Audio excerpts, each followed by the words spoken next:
La prière du Notre Père est une prière révolutionnaire.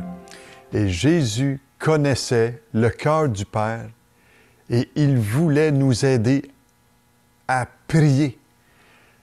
Comment est-ce que tu lui parles? Comment le laisses-tu te parler dans la prière du Notre Père? J'ai besoin, moi, de savoir. Quand Jésus dit « Voici donc comment vous devez prier », ça m'interpelle. Et je crois que Dieu veut changer notre perception sur la prière et il utilise son Fils ici pour nous parler. Attends-toi à être bouleversé par les révélations de cette prière du Notre Père. Mais avant, écoute bien ce chant qui nous dit l'amour de notre Père et on se retrouve par la suite.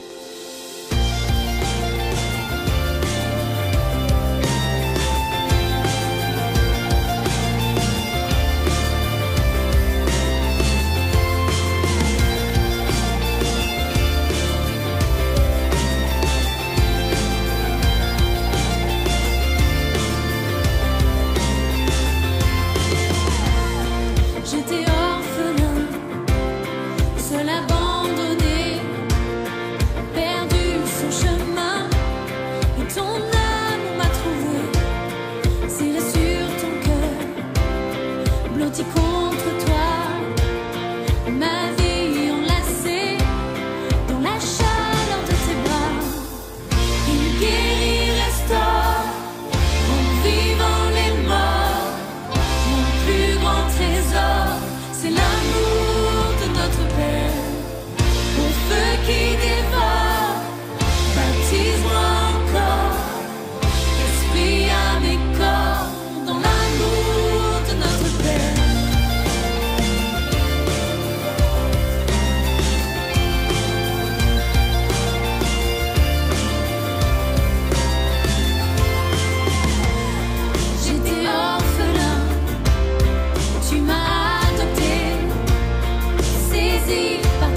bienvenue à votre émission du matin, l'Évangile, notre espoir. Vous avez la bonne nouvelle aujourd'hui et que la prière du Notre Père peut révolutionner notre façon de vivre et notre façon de penser face au Père. À qui nous nous adressons au juste? Quand nous prions cette prière, nous prions le Dieu de la Bible, le Dieu de la création qui veut entrer en relation avec nous. Et la question à se poser est celle-ci. Est-ce que je connais la paternité de Dieu? Vous savez, réciter la prière ne fait pas de moi un enfant automatiquement. C'est vrai que Dieu est dans un certain sens paternel envers toute sa création. Mais l'Écriture affirme que nous ne pouvons connaître Dieu notre Père comme un Père, personnellement, que lorsque nous sommes adoptés dans la famille de Dieu par la foi en Jésus. Et j'aimerais vous expliquer cela. Et c'est vrai que Dieu prend un soin particulier à toute forme de création ici-bas sur terre. Mais Dieu n'est véritablement le Père que de ceux qui le connaissent à travers son Fils. Dans Éphésiens, j'aimerais lire deux épîtres avec vous. Éphésiens, si vous avez votre Bible avec vous, dans le chapitre 1. Et j'aimerais lire le verset 4 et 5 qui nous dit ceci. « Dans son amour, il nous a prédestinés par Jésus-Christ à être adoptés selon le dessein bienveillant de sa volonté. » Son amour, c'est lui qui fait qu'on peut être adopté. Deuxième verset que j'aimerais lire avec vous dans Romains, chapitre 8. Et j'aimerais lire le verset 14 à 17. Romains 8, verset 14 à 17 qui dit « Car tous ceux qui sont conduits par l'Esprit de Dieu sont fils de Dieu. Et vous n'avez point reçu un esprit de servitude pour être encore dans la crainte, mais vous avez reçu un esprit d'adoption par lequel nous crions « Abba, Père ». L'Esprit lui-même rend témoignage à notre esprit que nous sommes enfants de Dieu. Or, si nous sommes enfants, nous sommes aussi héritiers.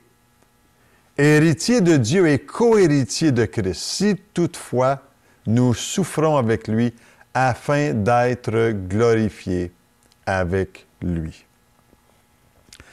Vous savez, ces passages nous montrent clairement que notre affiliation et notre capacité à établir une relation avec Dieu en tant que Père ne viennent que du Rédempteur qui a été envoyé.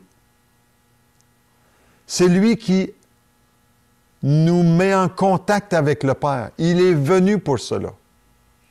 Et c'est sur la base de l'œuvre de Christ sur la croix que je peux aller au Père, rien d'autre. Ce sont ceux qui ont reçu l'esprit d'adoption, qui peuvent crier à Dieu en l'appelant « Abba, Père ». Et je me réjouis de savoir cela aujourd'hui avec vous. Et vous savez, l'Écriture est sans ambiguïté. Nous ne pouvons établir une relation avec Dieu en tant que Père que parce que nous avons reçu l'esprit d'adoption en tant que fils et filles de Dieu. Oui, nous sommes fils et filles de Dieu parce que c'est lui qui nous a adoptés. Je vous donnerai un exemple de mon passé. J'allais à l'église, et je vais encore à l'église. Mais j'allais à l'église dans le passé pour essayer de comprendre, de communiquer avec Dieu et ça ne marchait pas. Et je me suis efforcé, et même je disais à ma mère, qui était une ancienne religieuse dans les couvents, elle avait semé des belles choses, ma mère, dans ma vie, dans notre famille. Et je lui mentionnais, maman, j'aimerais aller faire des neuvaines. Et j'avais à ce moment-là environ 13-14 ans, où j'allais prier à répétition des prières. Et j'étais vraiment sincère dans ma demande auprès de Dieu. Et mon cœur, dans toute cette expérience, demeurait vide, sec et sans espoir quand je retournais. Alors, j'avais rencontré des gens, certainement, mais mon cœur demeurait vide. Et je savais qu'il était Dieu, mon Créateur, mais je ne le connaissais pas comme un Père tendre, près de moi et à l'écoute de mes besoins. Je le sentais distant. Mais maintenant, je sais en qui j'ai cru. Je sais en qui je peux placer ma confiance totale, complète. Je sais que le Père m'a adopté comme un enfant de Dieu à cause du sacrifice de Christ sur la croix. Non pas à cause des bonnes actions que je pouvais poser. J'aurais pu donner ma vie pour les pauvres. Mais cela ne m'accorde pas d'aller au ciel. J'aurais pu avoir 5, 10, 15, 20 enfants pour dire, voilà toute la souffrance que j'ai pu avoir dans ma vie. Cela ne me donne pas l'occasion d'aller au ciel par les œuvres que je fais. Ma décision fut claire et précise à l'âge de 22 ans. Je sais que je ne me suis pas trompé. Je sais sans aucun doute d'avoir reconnu Jésus qui est mort à ma place sur la croix et qu'il m'a pardonné mes fautes, a libéré mon cœur, et je sais que mon Père m'a adopté dans sa famille. Alléluia! Et j'ai la plus belle des familles parce que c'est pas les hommes qui les ont choisis. Mais Dieu s'est révélé à ces personnes. Ah, certainement qu'ils sont imparfaits, ces personnes-là. Mais elles croient dans celui qui peut tout. Et elles croient dans l'autorité du Père, parce que tout est possible à celui qui croit. Je peux vous dire, avec assurance aujourd'hui, notre Père qui est aux cieux. Je peux dire avec confiance aujourd'hui, quand je prie avec la famille de Dieu, Père, nous nous approchons de ton trône de grâce aujourd'hui, non parce que nous avons ce droit-là, mais c'est toi qui as tout accompli à cause de ton Fils que tu as envoyé. Et vous savez, notre capacité personnelle, notre capacité à entrer dans la présence de Dieu est nulle. Pourquoi? Parce que ce ne sont pas nos péchés. Je dis, ce sont nos péchés qui nous séparent de la présence de Dieu. À cause de cela, je suis séparé, mais par le pardon que je reçois du sacrifice que Jésus a accordé sur la croix, je suis maintenant enfant de Dieu. Et ça, c'est seulement la grâce de Dieu et sa miséricorde qui me donne l'occasion de m'approcher du Père. C'est seulement l'œuvre de la croix qui nous donne le droit et le privilège de nous tenir devant le Dieu de toute la création, et de prononcer ces mots-là, « Notre Père qui est aux cieux ». Et après avoir bien identifié, vous savez, ce que je vous explique sur la personne de Dieu en tant que Père aujourd'hui, Jésus passe à une première requête dans cette prière. Que ton nom soit sanctifié. Wow! Vous savez, ce n'est pas une nouvelle exclamation de louange que Jésus exprime ici. Jésus ne dit pas que ton nom est sanctifié, mais que ton nom soit sanctifié. Et ça, c'est tellement important de le reconnaître. La requête que Jésus ici mentionne, c'est un résumé, dans le fond, de tous les messages, les passages, ce que les prophètes, les prêtres du temps faisaient dans l'Ancien Testament. Que ton nom soit sanctifié. Et la demande à Dieu le Père que Jésus fait ici, c'est d'agir sur la terre, afin que le monde puisse aimer sa gloire. Que ton nom soit sanctifié, que les gens puissent apprécier sa sainteté, qu'ils puissent chérir sa personne par-dessus tout. Personne d'autre.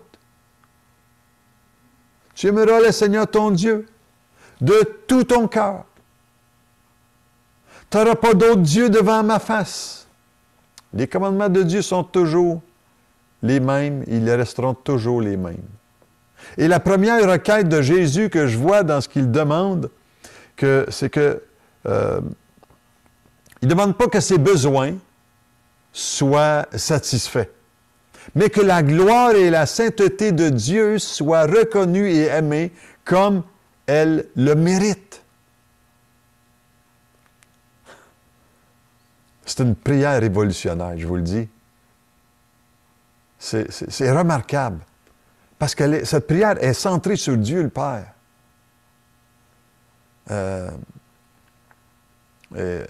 Alors comme Dieu sanctifie ton nom dans le monde, comment est-ce que Dieu fait ça? Que ton nom soit sanctifié. C'est le bout de prière qu'on va méditer, que j'aimerais méditer avec vous. C'est une requête. Jésus, là, il a dit, là, voici comment est-ce que vous allez prier. Là. Notre Père qui est aux cieux, que ton nom soit sanctifié. C'est une requête pour que l'Église soit sanctifiée. Mais la deuxième chose que je peux m'apercevoir dans cette déclaration de Jésus, c'est aussi pour faire connaître son nom parmi les nations. Que ton nom soit sanctifié. Et vous savez, l'Église que Jésus a dit qu'il bâtirait est celle qui a besoin de reconnaître qui il est. Lui, le Seigneur des Seigneurs, le Roi des Rois. Et il n'y en a pas d'autre que lui. Et c'est celui qui nous a adoptés dans la famille de Dieu. C'est la vie du royaume de Dieu en quelque sorte. Quand Jésus a dit qu'il était pour venir établir son royaume, et son royaume était proche, son royaume est parmi nous. Son royaume, il est spirituel et il est bien différent du royaume de ce monde qui s'en va à la dérive et qui s'éloigne de Dieu. Et l'Église, vous savez, est l'intendante du nom de Dieu. Je le déclare, je le dis. Je n'ai pas honte, parce que celui qui sait bâtir son Église le fait. Et je comprends très bien, sur le côté social, tout l'abus et le pouvoir qu'il y a eu dans l'histoire de l'Église. Et les hommes ont abusé de leur pouvoir. Que Dieu nous vienne en aide. Mais l'Église est l'intendante du nom de Dieu.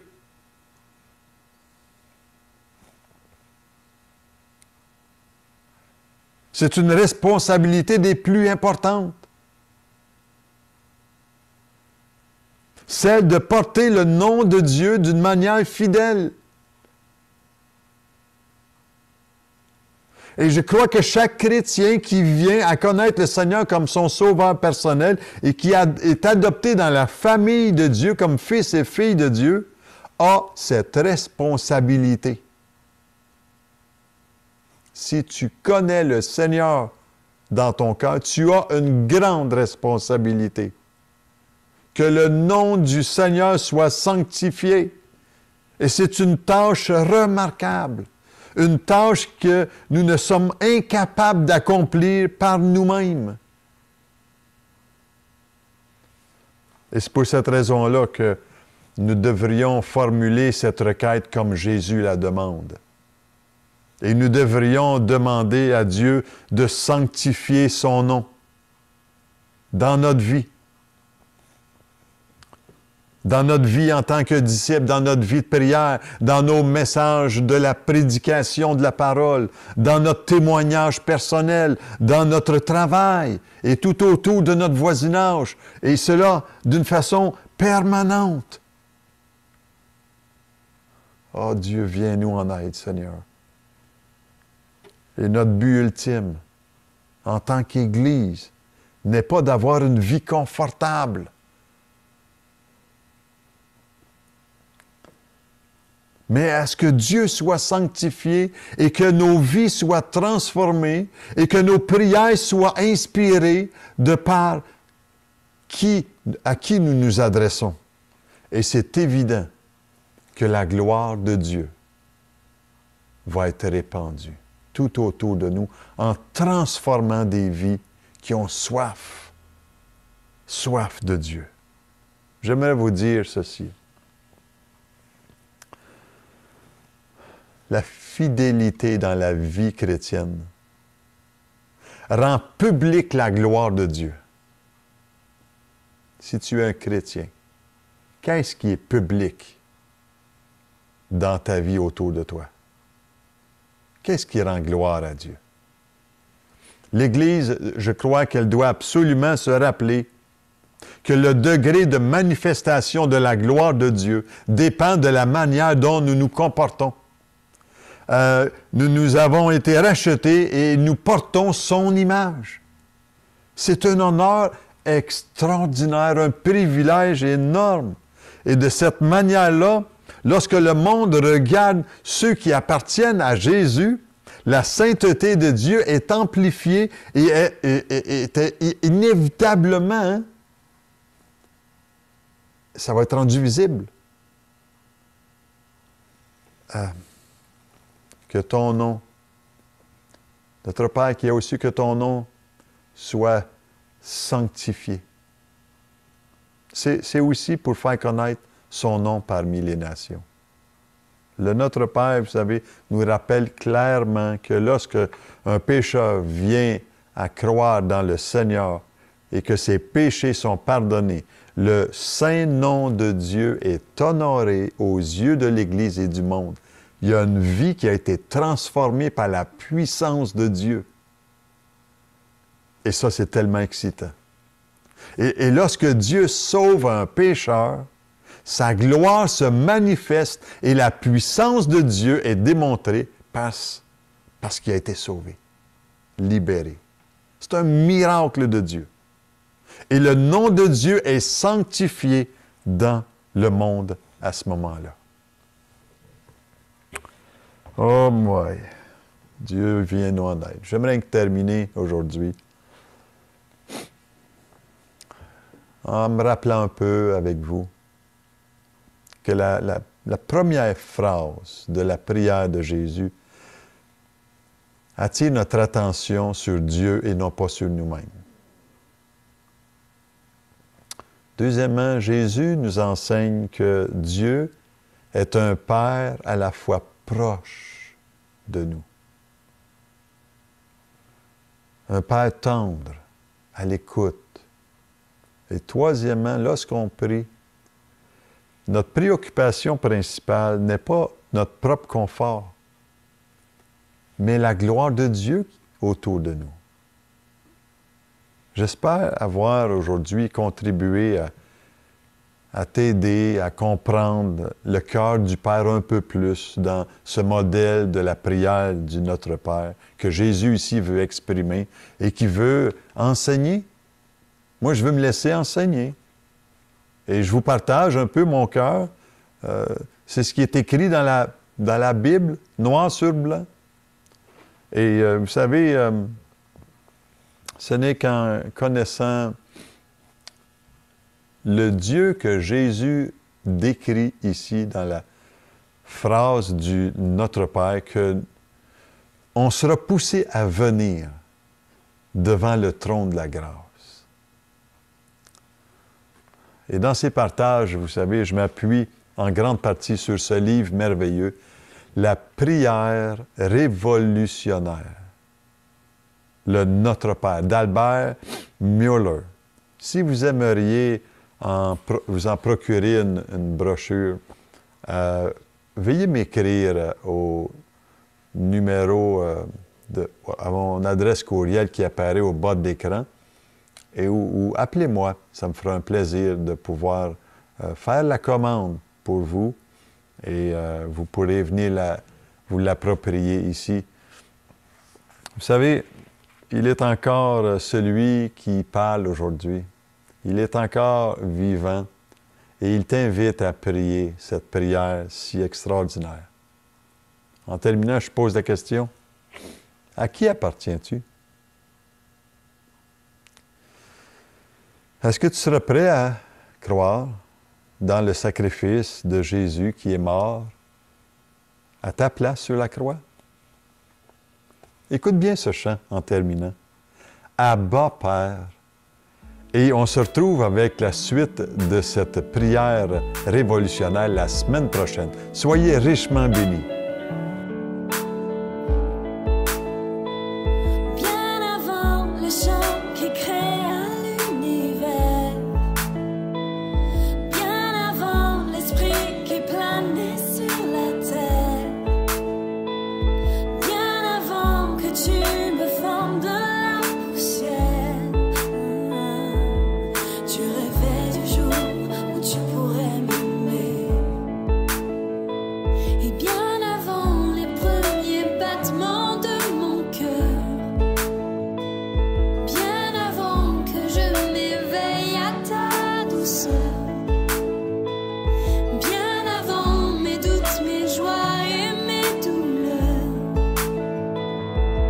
tu rêvais du jour où je pourrais t'aimer. Tu rêvais